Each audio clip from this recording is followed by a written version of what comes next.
Hey YouTubers, I figured I'd just show you a little slice of my heaven. This is my garden, and what you see there is mustard greens, and I'm letting them grow up to seed so that when they'll completely reseed themselves, and when they do, and they ripen, I'll bush hog them down and till them in.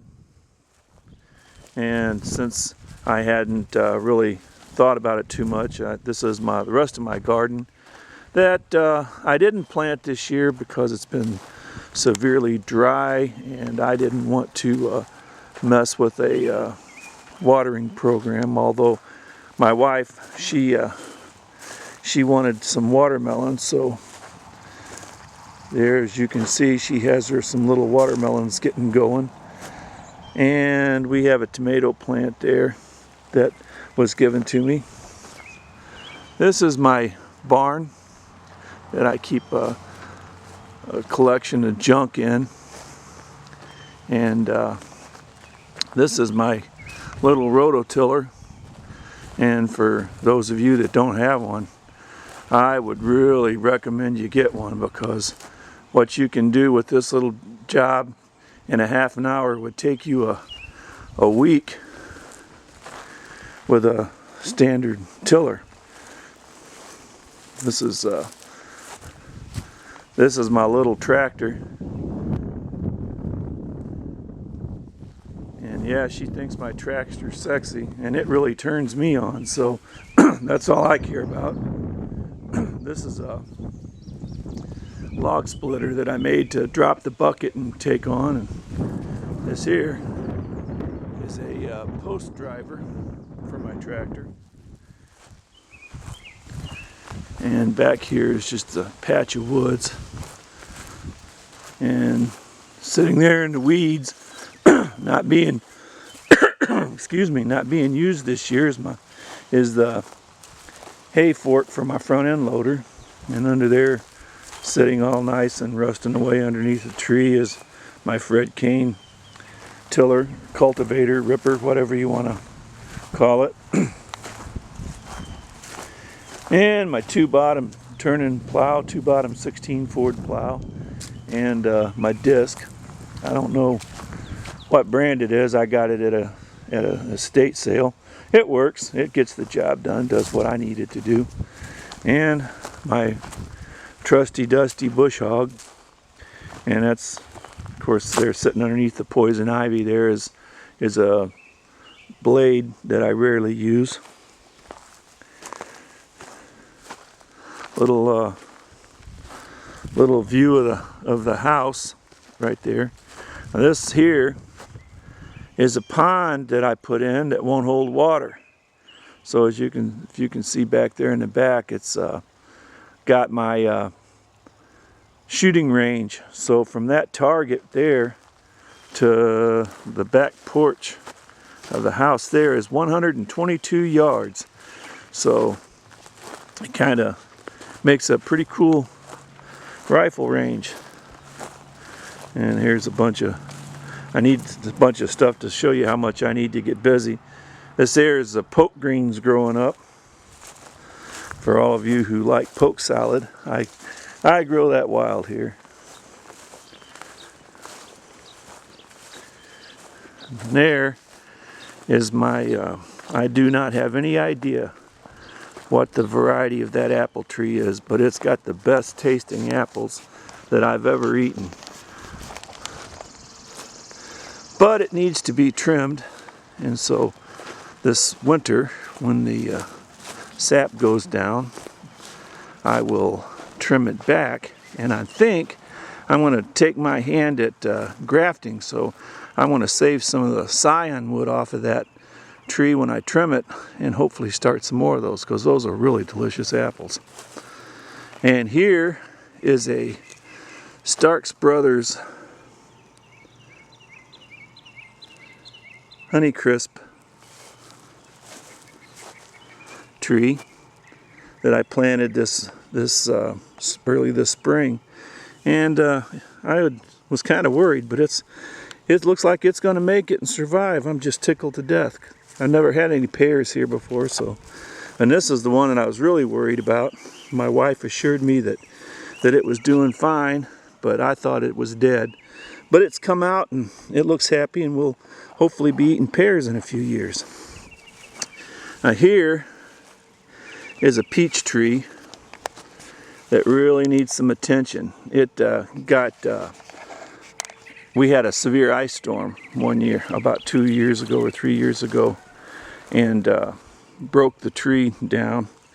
And I haven't really done anything with it since it happened, but I'm going to have to prune this back and see what I can do to maybe save it. If nothing else, maybe cut some scion wood off of it, trim it back, and graft it back onto itself, and maybe save it that way.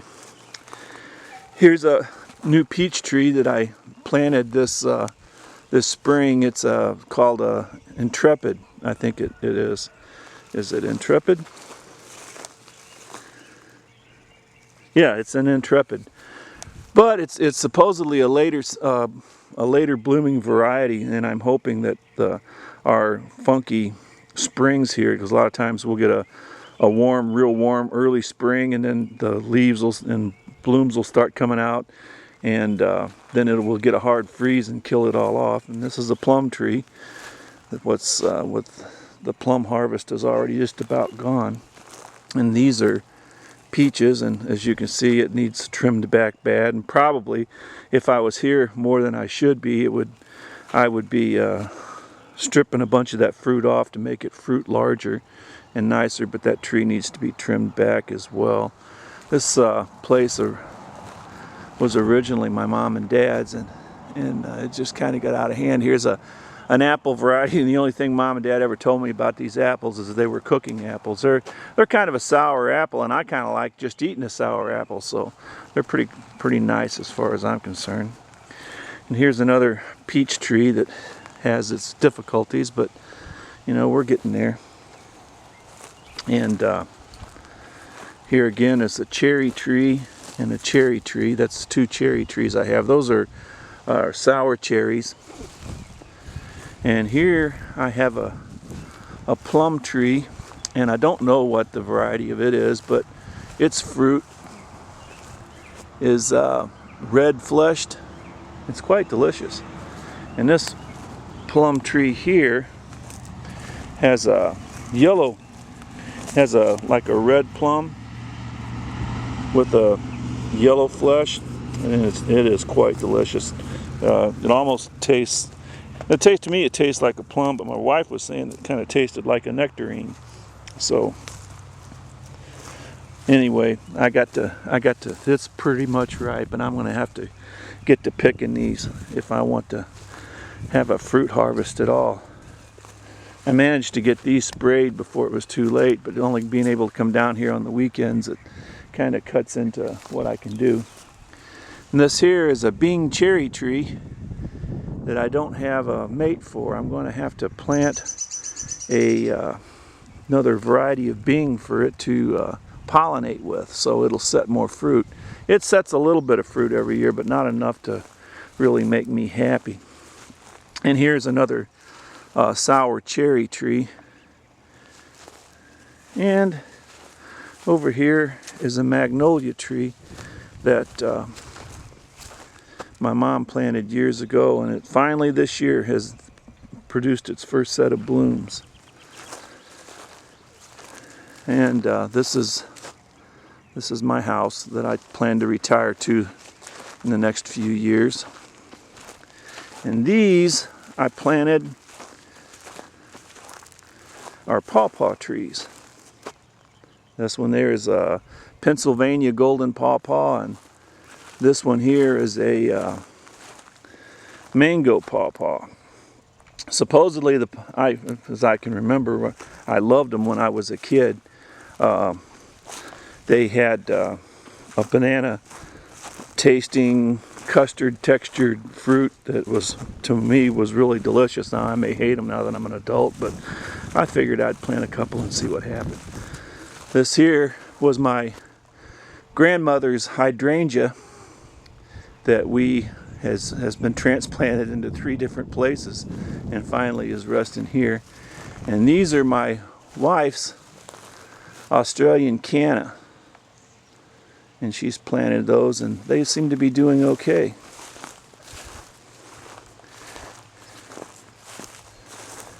And the wife's little clematis that she's got growing there.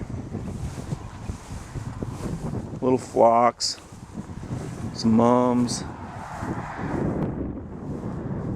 crepe myrtles,